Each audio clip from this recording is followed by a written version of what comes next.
Hi guys, welcome back to the channel. In today's video, we're going to be talking about a topic that is unfortunately very common and can be extremely difficult to deal with.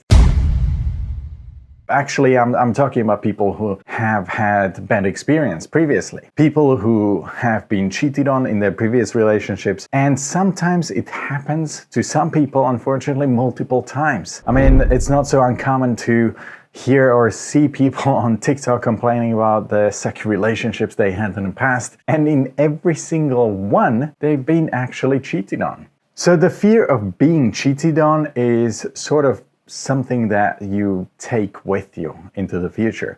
If you've ever experienced this fear, you know how much it can actually affect your happiness and peace of mind. It can totally affect your future relationships. It can make you feel anxious, insecure, and constantly on the edge. Not to mention that it will affect your personal self-esteem or confidence. And it's not uncommon for this fear to lead issues in your relationships, such as trust and communication, that they can all suffer. But it's not all doom and gloom. There's some good news, and that is that it's possible to overcome this fear and build a healthier and more fulfilling relationship in the future. So whatever happened in the past, you can surpass it. In this video, we're going to give you a few practical tips that can help you to work through your fears and find greater confidence and trust in your relationships. Where do we start? Start by acknowledging your feelings and trying to understand where they actually come from. It's important to recognize that your fear of being cheated on is a valid and understandable emotion. It may be rooted in past experiences, or it may be a result of societal messages about relationships and infidelity. Understanding the source of your fear can essentially help you better address it for the future. Next step you need to do is communicate openly and honestly with your partner. If you feel like you're not getting the reassurances you need from your partner, it's important to bring it up in a respectful and non-accusatory way. Let them know how you feel. Ask for their support. Even tell them your story. Tell them about the past and the past relationships that you had and the bad experiences and how you've been hurt in the past. And try to explore together how that happened. Then set boundaries and expectations in your relationship. It's important to have a clear and mutually agreed upon expectations in your relationship, including around issues like communication, trust, and fidelity. If you're a jealous type, then figure that out. Or your partner is a jealous one, then figure out where the boundaries lie. Can you go out alone with your friends or not? There has to be a compromise. Every relationship is about compromise. It's not a clear-cut thing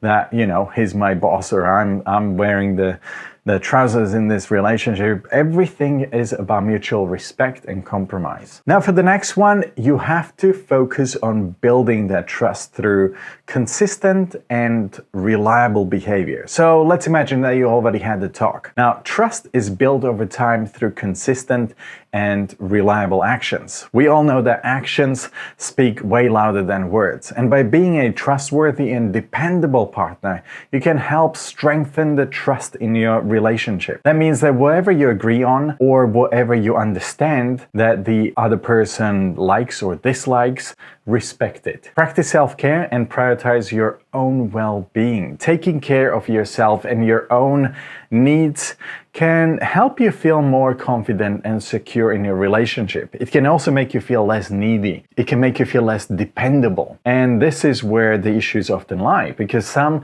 people become obsessed with their partners or they become too dependable. If you build your confidence and your self-esteem, then you will feel like your own person and you will feel like, okay, I have a partner, but whatever happens, I am my own person and I am fully responsible for my own happiness and my own peace and contentment. The next thing that you should do is seek support from trusted friends and family, or consider seeking professional help. This is actually what I would recommend. It can be helpful to talk about your fears and insecurities with somebody that you trust, like your friends and family, or to seek guidance from a professional therapist. And I would totally recommend professional therapists. We actually have a link in the description. But that's not the reason why we recommend it. The reason being that professionals actually are able able to separate themselves and their own personal emotions from whatever you're experiencing. While if it's your friends or family, they often tend to be a lot more emotional than actually you, because they feel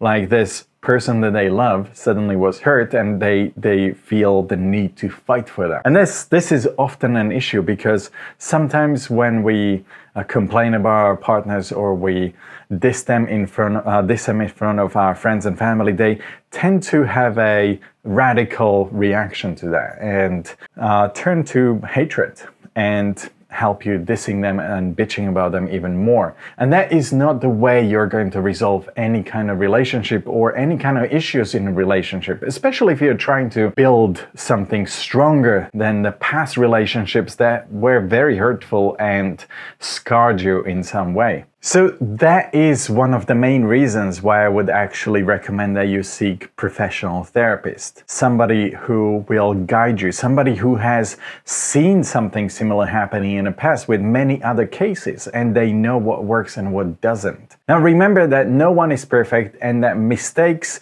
are normal and normal part of life. It's important to recognize that everyone makes mistakes, and that it's possible to move past them and rebuild trust. Whatever happened in the past happened in the past. Your relationship now, that is happening right now. That is what you have to focus on. Focus on the positive aspects of your relationship and the things that make it strong.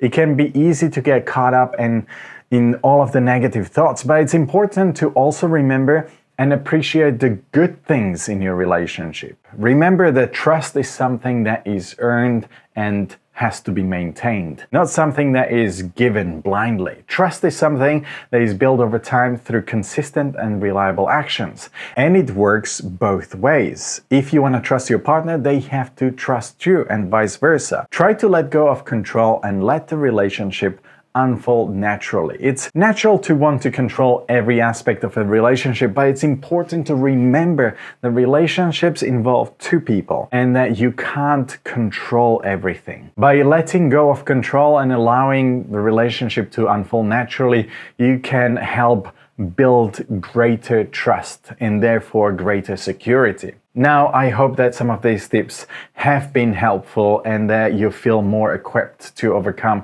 your fear of being cheated on in a romantic relationship. Just remember that it's a process and that it takes time and effort to build trust and confidence. But with the right approach, you can overcome your fears and build stronger and more fulfilling relationship. And this goes for any relationship, whether your current one or the future one. Thanks for watching, and I'll see you in the next one. Bye.